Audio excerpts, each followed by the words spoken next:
નમસ્કાર મિત્રો, મારી યુટ્યુબ ચેનલ સંજય પટેલમાં આપનું હાર્દિક સ્વાગત છે। બાળ મિત્રો, આજે આપણે ધોરણ 3 વિષય છે પર્યાવરણ આસપાસ, તેનો પાઠ 18મો, પાઠનું નામ છે રમતા રમતા। તેની સ્વઅધ્યયન પોથીનું સોલ્યુશન આજે આપણે આ વિડીયોની અંદર જોવાના છીએ। પરંતુ એ પહેલાં જે મિત્રો અમારી ચેનલમાં નવા છે, જેમણે હજુ સુધી અમારી ચેનલને સબસ્ક્રાઇબ નથી કરી, તે અમારી ચેનલને જરૂર સબસ્ક્રાઇબ કરે, વિડીયો લાઇક કરે, શેર કરે અને બેલ નોટિફિકેશન આઇકોન ઓન કરે, જેથી અમારા દરેક નવા વિડીયોની નોટિફિકેશન તમારા મોબાઈલની સ્ક્રીન પર મળી શકે। મિત્રો, આ દરેક વિડીયોનું PDF સ્વરૂપે સોલ્યુશન મેળવવા માટે તમારા મોબાઈલના પ્લે સ્ટોરમાં વિશ્વગુરુ સંજય પટેલ સર્ચ કરી ઇન્સ્ટોલ કરી શકશો। તદ્દન ફ્રી એપ છે, કોઈપણ પ્રકારનો ચાર્જ તમારે વાપરવા માટેનો આપવાનો નથી। શરૂઆતની સ્ક્રીન આવી જોવા મળશે, તેમાં સ્વઅધ્યયન પોથી પર ક્લિક કરી ધોરણ 3 પસંદ કરી વિષય પર્યાવરણ પર ક્લિક કરતા વિડીયોના ઓપ્શન પરથી તમે વિડીયો જોઈ શકશો। પીડીએફના ઓપ્શન પરથી તમે PDF સ્વરૂપે સોલ્યુશન મેળવી શકશો। તો ચાલો શરૂ કરીએ સ્વઅધ્યયન પોથી, તેનું સોલ્યુશન જોઈએ। સૌપ્રથમ છે પ્રશ્ન નંબર 1। પ્રશ્નના જવાબ લખો। તેમાંનો પહેલો પ્રશ્ન, તમે ઘરે કઈ કઈ રમતો રમો છો? તો અમે ઘરે સાપ સીડી, લૂડો, કેરમ, ચેસ, બંગડી, સંતાકુકડી વગેરે જેવી રમતો રમીએ છીએ। પ્રશ્ન 2, પગથિયાની રમતમાં ખેલાડી કેવી રીતે આઉટ થઈ શકે? તો પગથિયાની રમતમાં જ્યારે ખાનાની લીટી દોરેલી હોય અને જો ખેલાડી અડી જાય તો તે ખેલાડી આઉટ ગણાય છે।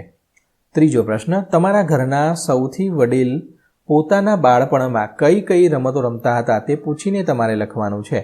તો તેઓ બાળપણમાં આંબલી પીપળી, ગિલ્લી દંડા, પાંચિકા, નદી પર્વત, સંતાકુકડી વગેરે રમતો રમતા હતા। ચોથો પ્રશ્ન, પત્તાનો ઉપયોગ કરી તમે કઈ કઈ રમતો રમો છો? તો અમે કલરે કલર રમીએ છીએ। પત્તાના ઉપયોગથી અમે ઘરેણાબાજી જેવી રમતો રમીએ છીએ। પાંચમું છે, નવરાશની પળોમાં તમે રમત સિવાય બીજું શું કરો છો? તો હું નવરાશની પળોમાં રમત સિવાય પુસ્તક વાંચું છું, મોબાઈલમાં નવું શીખું છું, તેમજ દાદીમા પાસેથી વાર્તાઓ સાંભળું છું। પ્રશ્ન 2, ચિત્ર જુઓ અને આપેલા પ્રશ્નોના ઉત્તર લખો। અહીંયા ચિત્ર તમારે જોવાનું છે। જો તમે સાપ સીડી રમતા હશો તો તમને તરત ખ્યાલ આવી જશે। તો તેના આધારે જ તો આ કઈ રમતનું ચિત્ર છે? તો આ સાપ સીડીની રમતનું ચિત્ર છે। આ રમત રમવા માટે કઈ કઈ વસ્તુઓની જરૂર પડે? તો પાસો અને કુકરીની જરૂર પડે। ત્રીજો પ્રશ્ન, આ રમત કેવી રીતે રમાય? તો આ રમત વારાફરતી પાસો ફેંકવામાં આવે છે। જેટલા અંક આવે તેટલા ખાના આગળ વધવાનું હોય છે। જો ખાનામાં સીડી આવે તો સીધું ઉપર ચડી જવાનું અને સાપ આવે તો નીચે ઉતરવું પડે છે। આ રમતમાં વિજેતા કેવી રીતે નક્કી થાય છે? તો આ રમતમાં જે ખેલાડી સૌથી પહેલા 100ના ખાના સુધી પહોંચે તો તે ખેલાડી વિજેતા જાહેર કરવામાં આવે છે। પાંચમો પ્રશ્ન, આના જેવી બીજી કઈ કઈ રમતો તમે જાણો છો? તો લૂડો, નવો વેપાર વગેરે રમવાની ખૂબ જ મજા પડે છે। પ્રશ્ન 3, માગ્યા મુજબ જવાબ લખો। તેમાંનું આપેલ માહિતી વાંચો અને રમતનું નામ કહો। પહેલું છે, તમે ઘરમાં કે બહાર પણ રમી શકો। મને રમવા માટે ગીત ગાવા ફરજિયાત છે। દરેક ગીતના છેલ્લા અક્ષર પરથી નવું ગીત શરૂ થાય છે। તો બોલો હું કોણ? તો તે અંતાક્ષરી। બીજું છે, મને રમવા માટે મેદાનની જરૂર પડે છે। તમારે રમતા પહેલાં ઘણા બધા મિત્રોને બોલાવવા પડે છે તથા બેટ, દડો અને સ્ટમ્પની ખાસ જરૂર પડે, તો તે ક્રિકેટ। ત્રીજું, મને રમવા માટે દાવ લેનારે આંખો બંધ કરવી પડે છે। રમવા માટે આખા ઘર કે ખુલ્લી જગ્યાનો ઉપયોગ કરવો પડે છે। બીજા મિત્રોએ અલગ અલગ જગ્યાએ સંતાવવું પડે છે, તો તે સંતાકુકડી અથવા આપણે થપ્પો કહીએ છીએ તે। ચોથું છે, મને રમવા માટે મેદાનની જરૂર પડે છે। તમારે 2 મિત્રોની ટુકડી બનાવવી પડે। મને રમવા માટે દડો અને 7 ઠીકરાની જરૂર પડે, તો તે છે નારગોલ। પાંચમું છે, મને રમવા માટે નાનકડા મેદાનની જરૂર પડે। કેટલીક ખુરશીઓ અને ખંજરી તો ખાસ જોઈએ। એક મિત્ર જ્યારે ખંજરી વગાડે ત્યારે ખુરશીઓની ફરતે દોડવું પડે, તો બોલો હું કોણ? તો અહીંયા લખવાનું છે તમારે। રમેલા છો ને તમે? હા, તો શું આવશે? સંગીત ખુરશી। પ્રશ્ન 4, વિધાનો ખરા છે કે ખોટા તે લખવાનું છે। પહેલું, લંગડીની રમતમાં ઢોલનો ઉપયોગ થાય છે। ખોટું। ચેસની રમતમાં ઘોડો અને હાથી વગેરે હોય છે। ખરું। ત્રીજું છે, કેરમ રમવા મેદાનની જરૂર પડે। ખોટું। ચોથું છે, પત્તાની રમતમાં કુલ 52 પત્તા હોય છે। સાચું। પાંચમું છે, મોબાઈલમાં પણ રમત રમી શકાય છે। ખરી વાત છે। તમે બધા રમો છો એમ? રમો છો ને? પ્રશ્ન 5, તમારા ઘરમાં કોને કઈ રમત વધારે ગમે છે તેની વિગત લખો.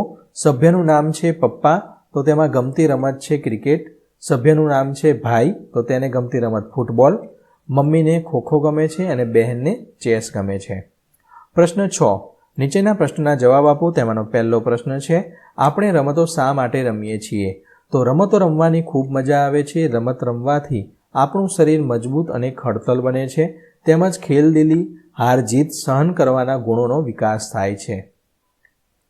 બીજો પ્રશ્ન છે, તમે રમતમાં હારી જાઓ ત્યારે તમને કેવું લાગે? તો હું જ્યારે રમતમાં હારી જાઉં ત્યારે મને ખૂબ દુઃખ થાય છે.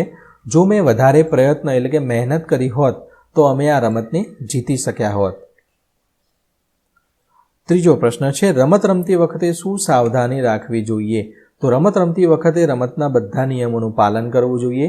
રમતમાં આપણને કે સામેના ખેલાડીને ઈજા ન થાય તેની પણ સાવધાની રાખવી જોઈએ. ચોથો પ્રશ્ન છે, બધા રમતા હોય અને તમને કોઈ રમવાની ના પાડે તો કેવું લાગે? તો બધા રમતા હોય અને જો મને કોઈ રમવાની ના પાડે તો મને ખૂબ જ દુઃખ થાય. પાંચમો પ્રશ્ન છે, તમને કઈ રમત સૌથી વધુ ગમે છે? શા માટે?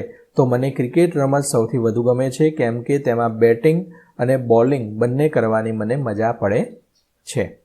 પ્રશ્ન 7.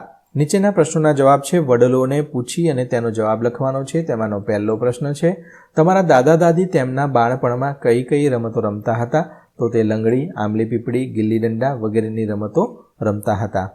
બીજો પ્રશ્ન છે, તમારા માતા પિતાને કઈ કઈ રમત વધુ ગમે છે?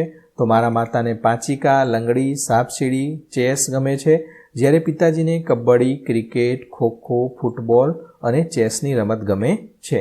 આ તમારે તમારા મમ્મી પપ્પાને પૂછીને તે રમતના નામ લખવાના છે. પ્રશ્ન 3. ખેલ મહાકુંભમાં તમે કઈ કઈ રમતમાં ભાગ લઈ શકો? તો હું 10 મીટર દોડ, 200 મીટર દોડ, લાંબી કૂદ વગેરે રમતમાં ભાગ લઈ શકું. ચોથું, તમારા દાદા દાદીને ગમતી એક રમતનું નામ લખી કેવી રીતે રમી શકાય તે લખવાનું છે. તો મારા દાદાને આંબલી પીપળીની રમત ગમે છે.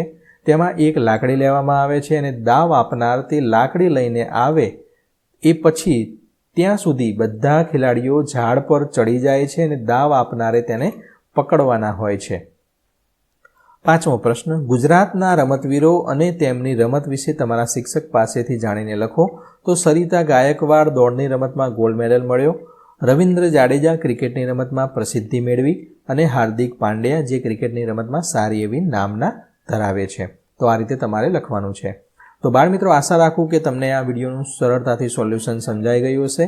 ફરી મળીશું આગળના વિડીયોમાં, પરંતુ તે પહેલાં જે મિત્રોએ આપણી એપ્લિકેશન વિશ્વગુરુ સંજય પટેલ ડાઉનલોડ નથી કરી તે એકવાર જરૂર ડાઉનલોડ કરી લે, જેની અંદર તમને PDF મળી રહેશે.